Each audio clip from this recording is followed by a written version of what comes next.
But let us move on to our SummerSlam predictions. And we're going to start off with, I believe this match, I'm never sure if this match is on the actual SummerSlam card. It may be on the pre-show. But we got Matt Riddle versus King Corbin. I'm down to see that. I'm saying it right now. It is time it's Matt Riddle's time. You know who when Seth Rollins came out as the wrestling messiah, he wasn't talking about himself. He was talking about Matt Riddle, and that's that man right there. That's a bad man when he comes in and out that ring, especially when it throws off in flip flops. It's rap. He's a wrestling machine. He's like the slim fast version of Kurt Angle. Just moving, mobile, and to the point. I love it. Corbin, you're gonna have to take an L, man. You gotta pull your best job. You gotta be like Dolph Ziggler. Make that man look good, because I want to see Matt Riddle on his way to the top. And I gotta agree with you. Matt Riddle should definitely win this match. I enjoy seeing Matt Riddle wrestle, and I enjoy seeing him on TV. I don't know what you do with King Corbin, though, because if you just keep having King Corbin lose, then it's just like, I mean, at this point, we already are kind of off that ship anyway. It's like, what can we even say about King Corbin? He's just going to keep losing. It's kind of like Dolph Ziggler in a sense. They just kind of keep losing at this point. But yeah, Matt Riddle should easily win this match. So I agree with everything you said with that. So let us move on to the next match. It got Sonya Deville versus Mandy Rose, and guess what? It's in a hair versus hair match. I hadn't seen one of those since like 2006. I think it was like what, Hardcore Holly and like Victoria? God dang, that's a whole kind of match style. That's a rough one, dude.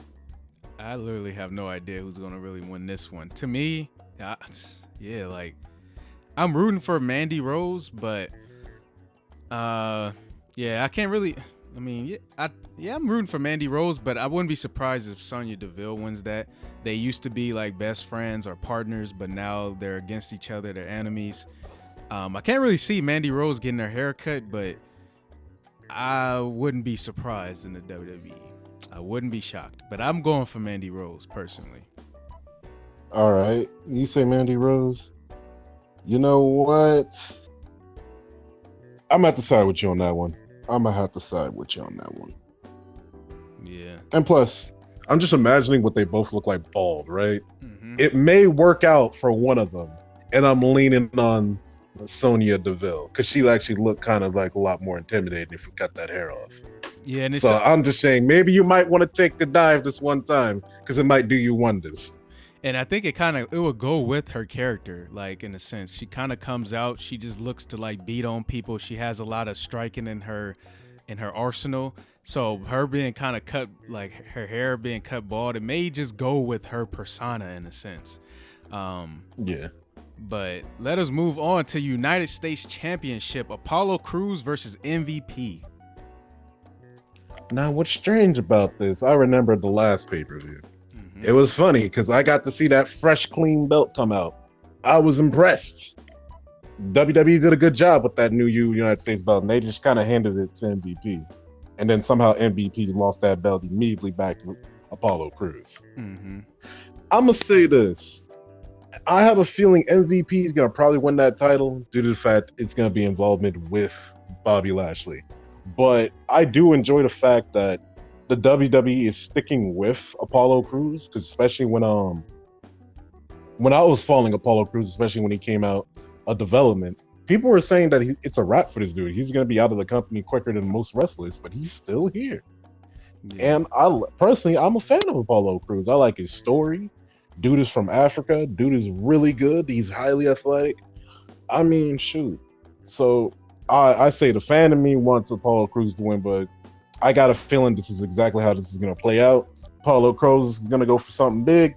Bobby Lashley interference happens, and the belt goes back to MVP. Yeah, I'm actually rooting for MVP. I'm not going to lie. I'm a fan of the Hurt Business. I've been saying this for a while. I think they should be like the next, the new generation of the Nation of Domination. And personally, I think MVP should have been the United States champion, but they had Apollo Crews. They or kept the belt on Apollo Crews, and to me, I mean, I like Apollo Crews in ring ability, but I'm not like real fan of his like personality or his character fully right now. I feel like it needs a little bit more. You know what he needs? He needs a manager. Yeah. He needs something that makes his character stand out a little bit more to me. It's too good. It's just too basic in a sense to me. Yeah, it kind of reminds me of Kofi Kingston versus Randy Orton back in like 09, I want to say. Mm-hmm. Kofi was just too dang nice, and on top of that, he had that Jamaican accent at the time. It just wasn't feeling. I wasn't feeling it. You know what? So I say. You know what it kind of reminds me of? It reminds me when The Rock first came into the business and he was that super baby face that the fans hated because he was trying to be too good. I feel like Apollo Crews, he needs a little bit more edge to his character. But I think his in-ring ability is great. But I'm going for MVP because I think MVP, man, I love MVP's charisma and I love the Hurt Business. And I think they all need to be champions for that group to look more dominant. And it starts with MVP because he's like the manager, the main one talking. Yeah. Before we move on, speaking of the Hurt Business, I got to see them come out in the what was it, Raw Underground? Yeah. I like that. And the cool thing, a little tidbit about them, about to share with y'all, is that Bobby Lashley was an MMA fighter for a hot minute. Mm-hmm. He has a longer fight record than Brock Lesnar, and it's kind of impressive. Some of the people he beat, and the dude's like, I think like 16-2. Because when his first match, I believe he lost due to dehydration. The second match he lost, it was because of submission, I'm not mistaken. But yeah, Bobby was kind of a beast in MMA. So when I got to see him come out in Raw Underground, I'm like, is this the future?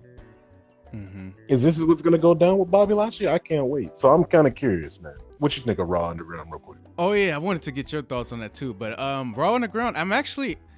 at first I thought it was going to be a little weird, not going to lie, but as I see it more, I actually like it.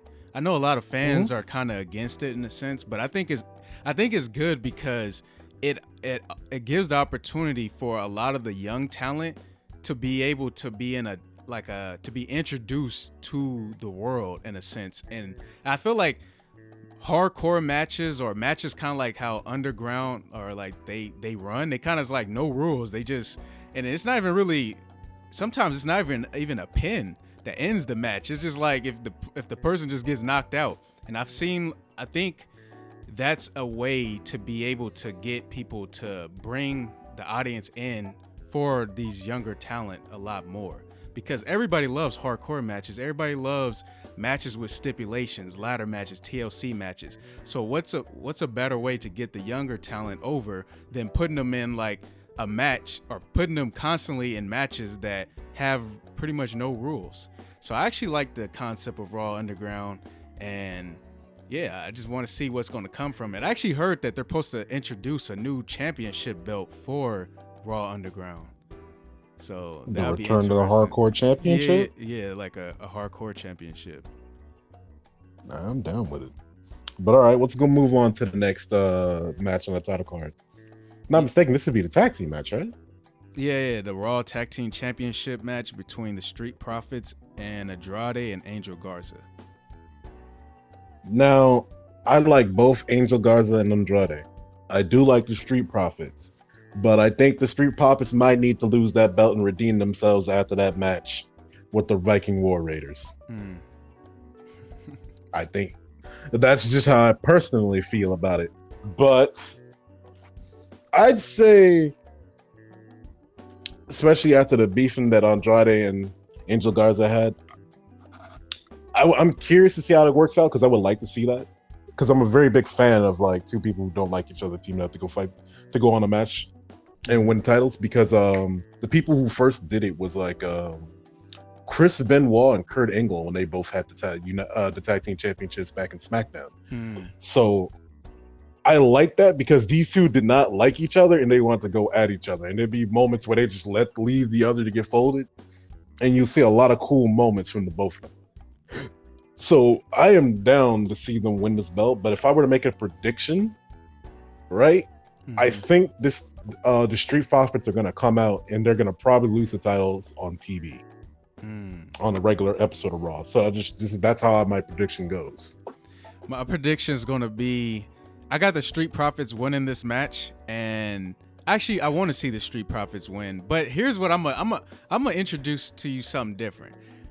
I want to see the Street Profits turn heel, because I just feel like when you're heel, you have more capability of doing anything with your character, with whatever you say. Right now, I love the charisma of the Street Profits, but I'd be interested in seeing them turn heel, and just kind of like how when The Rock turned heel and he became even more entertaining to me, because even if he went against the fans, he made you love him even more because he was just so funny, or just whatever he said was just good. And I feel like the Street Profits, it will give them a little bit more edge. It'll give them a lot more edge. I feel like it'd be a good idea, because I feel like they're gonna turn into like Kanye and Jay-Z type characters where they're just gonna be scumbags. But they're gonna make you love them still, because then they got charisma. Yeah. But knowing how WWE would probably be, they would try to make this the second coming of Crime Time. So we just have to wait and see. Oh no! Don't do that! Don't do that! Hey, yo, come on, man! You tell me you didn't like Crime Time's intro? I mean, I got nothing against Crime Time. I actually was entertained by Crime Time, but they just don't need to try to make a second coming of Crime Time. They just don't need to do that. They just don't need to. Yo, it's time to bust the shorty and Papa 40. It's Crime Time. Brooklyn. Oh, Brooklyn. That was too good. Rest in peace to Shad, man. Rest in peace to Shad. Dang. Yeah. My condolences. Yeah. Let's move on to Seth Rollins versus Dominic Mysterio in a street fight match. Oh, man, they've been beating on Dominic Mysterio. They've been beating on this dude. You know what I'd like to see? What? Because this is because it's like a street fight match. I would love to see Chavo Guerrero come out the cut and just to hit what's it called, Seth Rollins with a chair and be out. I would love to see that. I love to see that as a cameo. Dang, I forgot about Chavo. That would be crazy. That would be pretty crazy.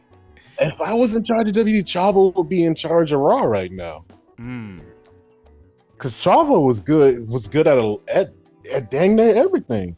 He just didn't have that. He didn't have that gas behind him. But it is what it is. But I will say this: if I was gonna pick a winner, it's obviously gonna be Seth Rollins. But I'm curious about how they're gonna go about it. Yeah. Because you're right. I was seeing what's it called, Rey Mysterio's son getting folded on websites that wasn't even on YouTube. I was on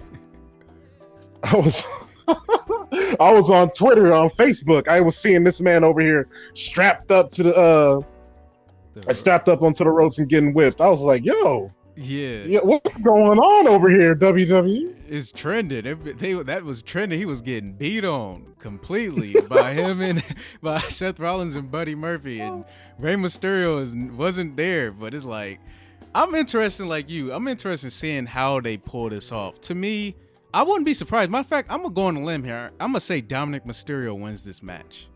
I'm gonna say Seth Rollins puts Dominic Mysterio over, but I think it's gonna be due to Rey Mysterio. I think Rey Mysterio is gonna come to help Dominic, and it's gonna be a great match, a great brawl. And Dominic Mysterio, in his first match in the WWE against Seth Rollins, he's gonna come out with the win. You know, it'd be wild. What if Batista comes out in capes? Cause like this, they used to be really good tag team partners, and they had a lot of love for each other. I'm saying that could be a possibility, and that'd be a dope way to bring back Batista. Because right now, Batista doesn't have a lot of movies lined up. So I'm like, this man is probably free to come in for some wrestling. This would probably be the best time for him to show up and just have a nice cameo. It would be shocking. No one would expect it, for sure. But yeah. Let us move on to the Raw Women's Championship match. And we might as well do the SmackDown Women's Championship match, because they both have Asuka in the match. You got the Raw Women's Championship match with Sasha Banks versus Asuka, and you got the SmackDown Women's Championship match with Bayley versus Asuka. And I don't know how this came about, but Asuka is in both matches. So, how do you see this going down? I feel like they're not going to let her lose both matches. So I feel like she's going to walk out that ring with at least one of them belts. But I'm very curious about how this is all going to play out. If I could see one of them that she'll walk out the championship with, it will be against Bayley, because Bayley's been champion for a while. And it kind of sets up for the Bayley versus Sasha Banks. Like Bayley kind of like gets jealous of Sasha Banks because now she's just a champion. However, for my predictions, I got Asuka losing both of the matches. I'm not gonna lie, they gonna dog Asuka with this one. I think cold as ice over there, man. Dang. I like Sasha Banks and Sasha Banks and Bayley being the champs right now. I like them being partners. At first, I was getting tired of them being partners, but I like them both being heel. At first, when they were both babyface and there was partners, I was like, okay, I'm kind of sick of this. But now I really enjoy it, and I want to see them be champs as long as possible until they turn on one another, and then we get the WrestleMania match that we all been wanting. But I think Asuka's losing both of these matches. Well, I say this: Asuka's leaving that stadium with one of them belts. We just gotta find out who. It better not be with Sasha, because if they do Sasha like that again with another short title reign, I swear, WWE, I'm gonna have to send y'all some type of notice, send y'all some type of letter, because y'all be dogging Sasha. When she becomes champion, she be having the shortest reigns, but it better not be Sasha if Asuka does win a match. All right, let's move on to the Universal Championship. Braun Strowman versus The Fiend, Bray Wyatt. Actually, I am enjoying this. So, hey, man, just keep it going. I don't care who wins, to be honest with you. You see how they've been using Alexa Bliss? I've actually missed out, because I haven't been able to watch Raw, to be honest with you. It's like they've been using Alexa Bliss as like, I don't know, like at first The Fiend used Alexa Bliss to get to Braun Strowman, but somehow The Fiend and Alexa Bliss become like The Fiend likes Alexa Bliss, and now Braun Strowman is using Alexa Bliss to get The Fiend, and it's like she just in this love triangle with two big monsters, and it's like, this is different. This is completely different. It's like, this is crazy. She's in a love triangle with The Fiend and Braun Strowman. It's like, what is going on right now?